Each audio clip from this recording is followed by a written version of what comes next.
Today I'm going to show you how to do a swatch, and I'm going to teach you the basics in knitting as far as 2 stitches that are imperative for knitting.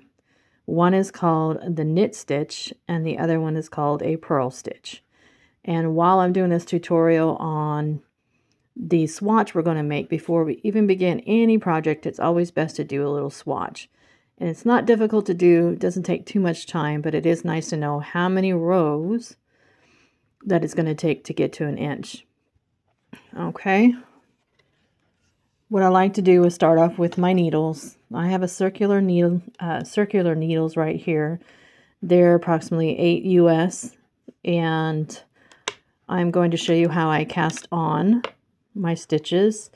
And so what I want to do is basically, I want to do a swatch basically, which like I want to say a 10 by 10. Basically what I'm going to do is I'm going to put 10 stitches on here. And then I'm going to keep doing the rows until I reach about an inch, so that I know, or 10 rows, 10 stitches. And then we will look at the swatch to see how many rows it's going to be to get to an inch. And that way I'll know how to proceed with my projects.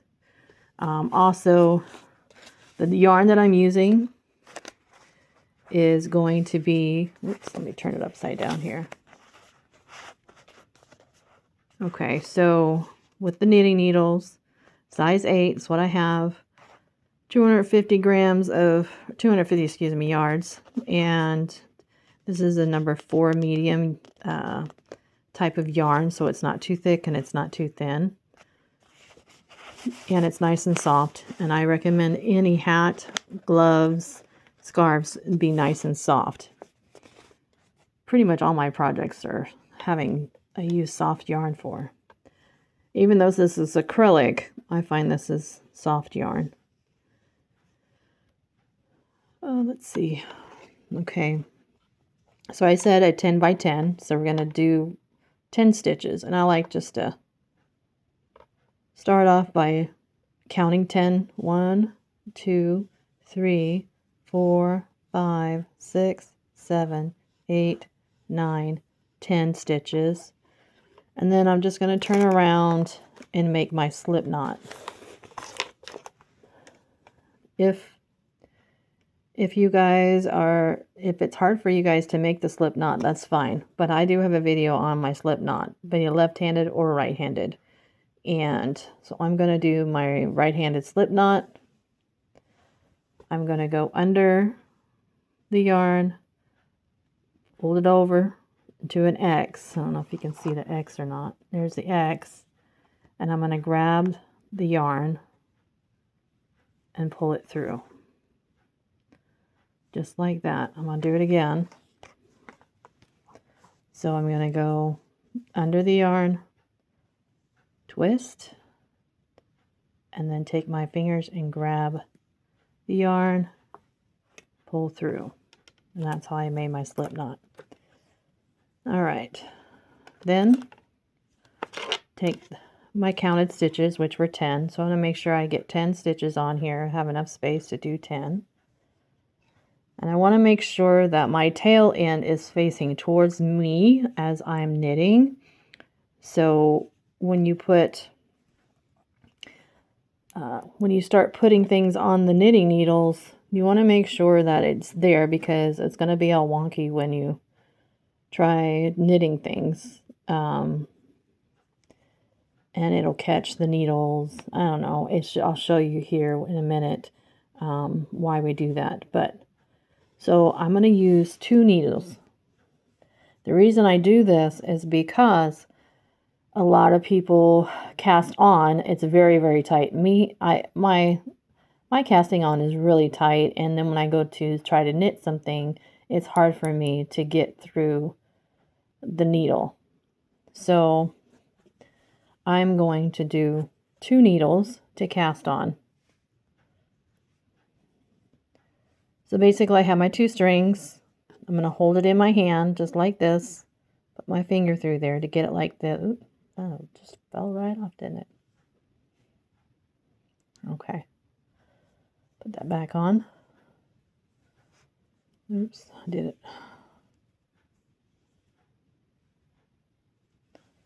Have it facing me.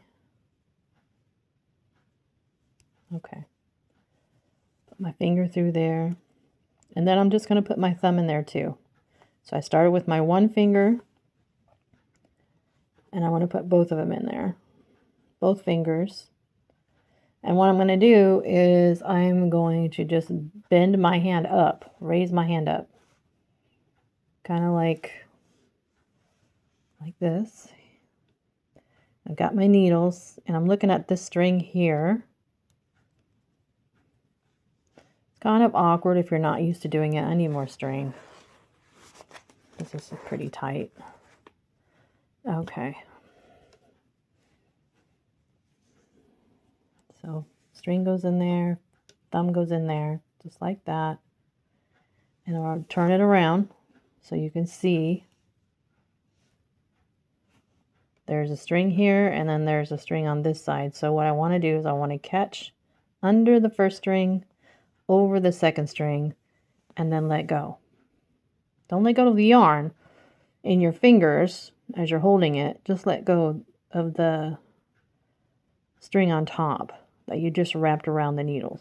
So again, put your fingers kind of like you're going to shoot a gun.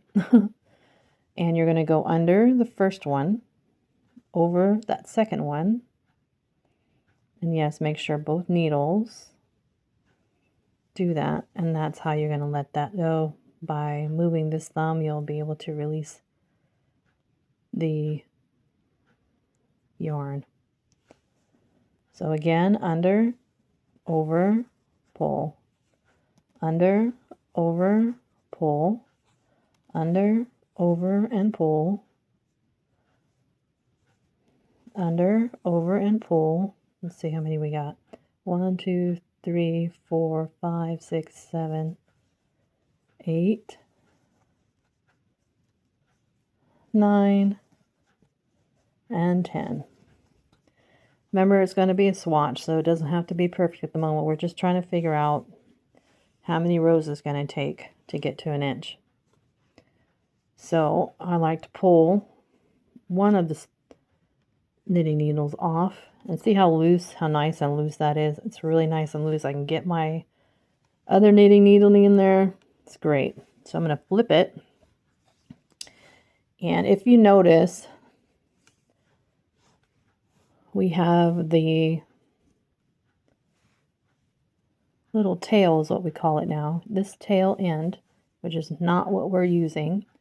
The tail end is direction is on the outside of you, basically on, it's not forward, it's back, okay? And then your working yarn, which is you're going to use in your hand, is towards you. And I like that I keep it that way. It stays out of my way when I am knitting. And that's why I do, when I cast on, I cast it on such a way. So here I'm going to show you how to wrap your hand. So you basically just want to put that yarn through your pointer finger and kind of just pull it up like you're going to write. And I do this on the left hand. And I'm going to wrap my yarn to the back. And the first stitch I'm going to teach you guys is the knit stitch. If you know how to do this, you guys can fast forward to the swatch. But these is for people who have never done this before, who've never created a swatch, but never done these stitches. So the first stitch I'm going to do is the knit stitch. So the knit stitch, what you're going to do is you're going to come in from the side and you're going to poke your needle crossways through the yarn, just like that. And then you're going in for the very first stitch. I always like to wrap around, hold it with my fingers as I'm pulling it through, and pop that top and then pull it off. So I'll do it again, even though it's not my first stitch, but we'll do it again. I'll come through here, cross. Okay, I'm going to go under the first string, and I'm going to come back out, pulling out my needle till I have it, and then I'm going to pop it off. Okay, once I have those 2 stitches done, I'm pretty much set to do the rest. And what I like to do is I like to pull the yarn where it's laying just on my fingertip, because I'm just going to take this first one and go through my fingertip, kind of make a little circle on my fingertip as I'm picking up this yarn. And I hope that you guys can see this. But I'm going to go around my, just like that. See how I did that? Just go around that fingertip and pull it off. Go around the fingertip, pull it off. Go around the fingertip, pull it off.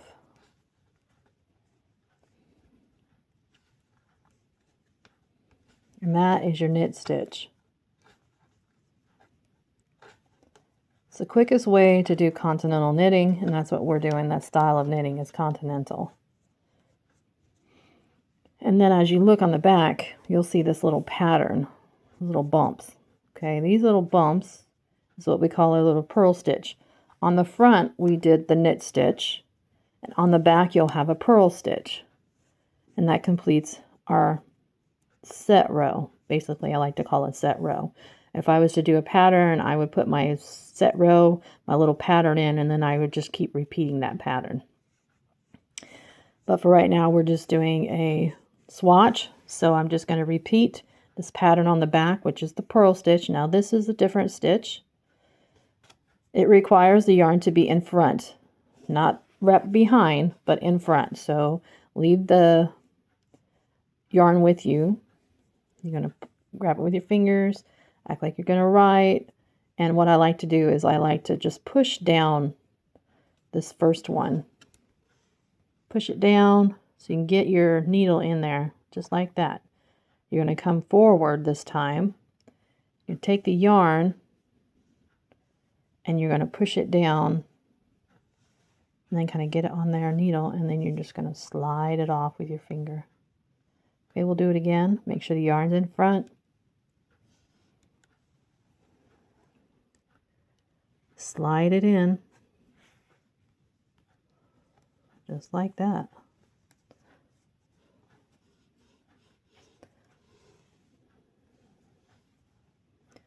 So yarn's in front, slide that needle in, go around the needle, down, slide around, and I like to use this finger just to push it down.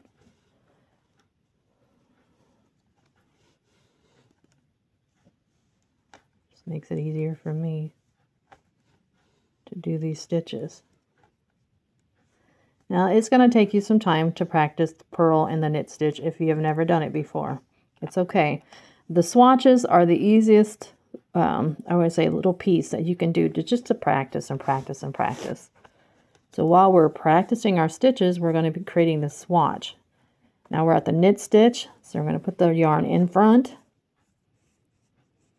And here we're at the knit.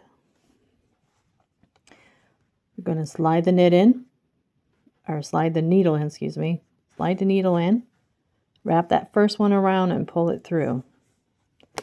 Now that we're set, we're ready to begin to lay the yarn on the fingertip, and then we can just wrap and pull. Wrap and pull. And it just slides right off.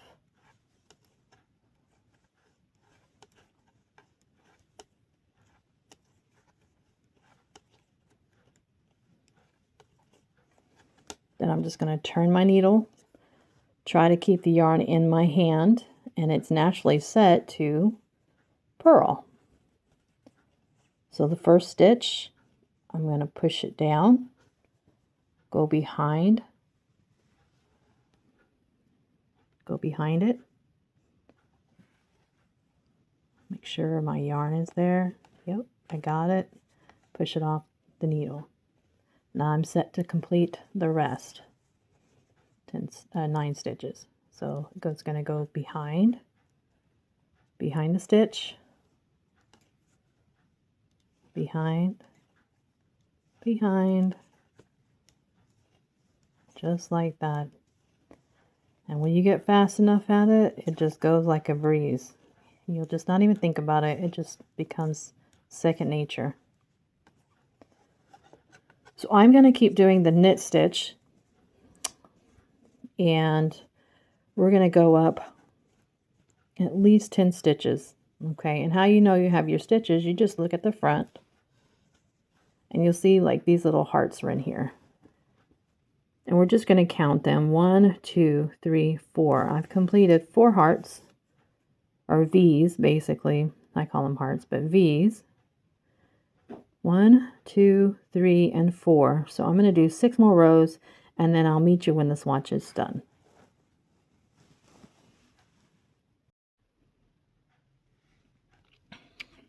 All right, I'm on my 9th row. So 9th row knitting. Pulling my first stitch through, letting this sit on my finger. Pull that down a little bit so you can see. Wrapping around the finger. That little swatch just wants to pop up in there. I'm sorry. But it doesn't want to work right. So, keeping the yarn to the back of my needle. Just going to do those. Turn my work. And now I'm doing the 10th row, excuse me, 10th row, and we're going to purl that row.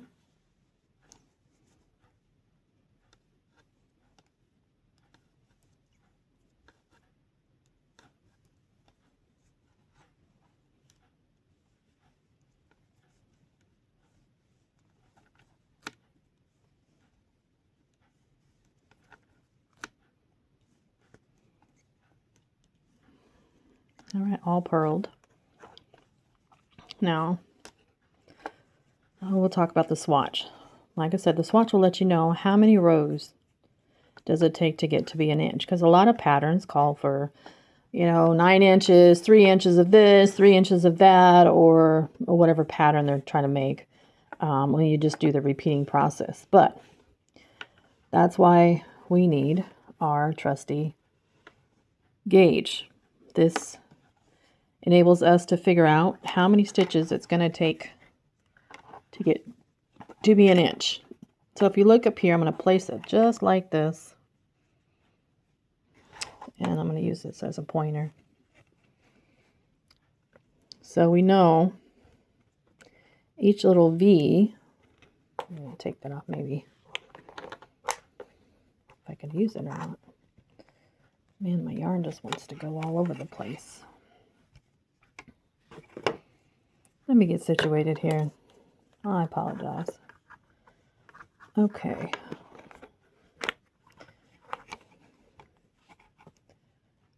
Okay, you see where the marker is right here with the line. And this first one right here is the V. So we've got 1, 2, we're going to go all the way down to this first number 1 down here. So we're going to figure out how many rows did we do to get to 1 inch. 1, 2, 3, 4, 5, 6. 6 rows in there. I know it's kind of hard to see because this is a multicolor, but you're going to have to figure that out. So 1, 2, 3, 4, 5, 6. So it's going to take us approximately 6 rows. And if you pull, I think maybe if you pull it out, you might be able to count those rows if you want to do it by that way. But the more you pull on it, you don't want to change the position of the yarn. You just want to know what it's going to look like, how many rows it's going to be when it's just nice and flat. So we have 6 rows for an inch. And then, of course, for that inch, setting this up here, it should be 4 stitches for an inch. Approximately, yeah, 4 stitches, because from the width of the right here, I don't know if you can see that, maybe that's pushing up. If you look the line right here to the line right here, that's going to be 4 stitches, 1, 2, 3, 4, to complete an actual inch. So we do need to know those things. So when we go to make our hat, usually it calls for 3 inches for the ribbing, 3 inches to cover your ear, and 9 inches to complete the top of the hat. Doesn't matter what pattern you're using, what stitches you're using, anything like that. And I'll show you. It's the easiest to do would be knit and purl. But the thing about circular needles is that we get to knit every stitch in a round, and you're just going to keep knitting, knitting, knitting, knitting. And you don't necessarily have to purl unless you want to create designs, and those are made with the purl stitch. So that's what's nice about these 2 stitches. You can use them for a lot of things, a lot of designs. And we'll get into more of that when we start doing projects together. But I just wanted to show you what a swatch looks like. And some patterns will call for a swatch. I think most of them do call for a swatch that you would make just to verify the size of the yarn is the same as what this pattern is. So it's very important to get the same size yarn that your pattern calls for and approximately the yardage that your pattern calls for. It's a little bit different when you're switching out for different multicolors. I want to change, I want to change to a different type of yarn or a bulky yarn. Those will all be different. So for a beginner, I would stick to the pattern or stick to something simple like I'm trying to do now. It's just a simple yarn, a simple couple stitches, and you'll have yourself a hat in no time. It's going to go really, really quickly. And I hope that you'll go to my next video, which should be starting our hat for the winter. So thank you for watching. I hope that you learned how to do a swatch today, learned a couple new stitches. Go ahead and practice those before we get to start on our hat, just so that you have an idea of what's going on. And the circular needle, the continental styling of knitting, will be able to, you get proficient at it, and you'll be able to get faster and faster as we go. So I will see you next time at my next video, which will be starting our winter hat.